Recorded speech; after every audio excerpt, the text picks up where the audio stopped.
qorshaha waxa loogu jira gobolada bariga in halkan uga dhigno tog dheer xafiiska imtixaanaadka sub office inuu noqdo halkii dadku Hargeysa shahaadadaha iyo imtixaanaadka iyo waxa dhan loogu imanayay waxaan rabnaa haduu Ilaahay ila sanadkan laga bilaabo inaan ku dadaalo inaan gobolada bari ayna soo dhaafin burco waxa la wixii baahi ah u qabeen xafiiska imtixaanaadka haduu Ilaahay ila inay ka helaan tog dheer hawsheena imika waxa gacantan ku haynaa waxa rabnaa haduu Ilaahay ila sanadkan inaanu hirgelino haday noo hirgel weydana ka ku xiga haduu Ilaahay ila inta marka laga soo tago waxaan uga rabaa jecel uga faa'iideysto waxa fooday nagu soo haya imtixaanaadkii shahaadiga hana haduu Ilaahay ila wuxuu dhici doonaa bisha 6aad 11keega sabtida labaad labada weega ugu horeeya macnaha 11ka June ayaan ku rajooynaa haduu Ilaahay ila hadaan wax kala iman in isaguna waqtiga aan qaadno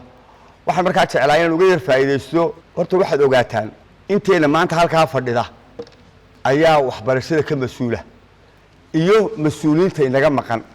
oo wasiirku ugu horeeyo wasiirku xigeenka agaasimaha guud iyo wixii agaasimayaal inaga maqan intii ma taqaana horta kullukum raa'i kullukum mas'uul an ra'iyati intii xadiiskaasi qabani horta waa inteena markaan idin sir waramana waxa weeye caruurteen laga soo bilaabo ilaa 2012 wixii ka dambeeyay tacliintu waxaad moodaa xagga imtixaanaadka markaan eegno grade-keega ama gobolada qaarna cirkaas maray qaarna dhulkay galeen mana aha miisaan sax runta markaan idin sheego waxa weeye inta tacliinteeni waxa hogaamiya inka macallinimo hogaamiyo xafiis imtixaanimo hogaamiyo moobilkaasa hogaamiya waxaad ogaataan intiinaasi maanta imtixaanaadka waxa ka qaldama markuu gobolada yimaado qiyaamaha idinka leedin haysta mas'uuliyadda haddii macallinka ad mas'uulka ka tahay mushaharka qaateed og tahay inuu jiito qol yar oo mundulo ugu jiro ardayda jiito u dirayo wallahi suma wallahi adigana way ku haysataa gudoomiye ama DOO ama ariyo waxa doonta noqo mas'uuliyadaasi adigana way ku saarantay aniga ma saarna marka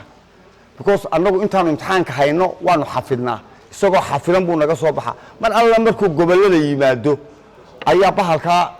distributionka bahalkaas lagu qaybiyaa imtixaanaadka horta waa inaynu fahanaa war waxaanu tartansiinaynaa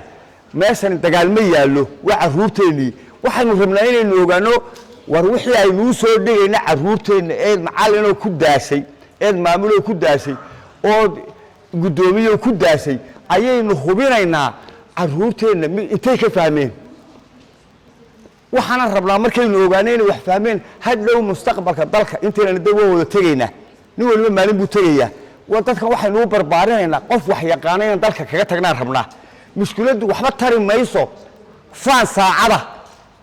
tuuladayda ama iskuulkayga ee star wada keenay ad maalin ku faantaa oo laakiin bilaa dhuux tahay oo caruurta moobilka ay ku wada keeneen wallahi suma wallahi waxba kuma tarayso marka waxaan idin sheegayaa oo rabaa in qadiyada uga faa'iideysto runtii aanu imid markaan ogaadeen mas'uuliyiinta waxbarashada ee meesha imanayso war waxaad ogaataan cidna waxba lagu yeeli maayo caruurta baaba ooga Ilaahay uu ku weydiinaya daawudna wuxuu ma dhimaysid dawladna wuxuu ma dhimaysid wasaaradna wuxuu ma dhimaysid haddaad caruurta jiiti ku caawisid mas'uulow oo u fududeysid waxa kaaga qiimo badnaa adigu sida kala u laaya hadaynu rabno inaynu tacliin dalkan sidoo ahaan jiray Soomaaliland inaan ka dhigno caruurteena aynu ku cadaadino inay wax bartaan haddaba imtixaankii uu soo dhow yahay waxa rabaa inay raad ku yeelato warka aynu isleenahay wabillahi tawfiiq wa salaamu calaykum wa rahmatullahi wa barakaatuh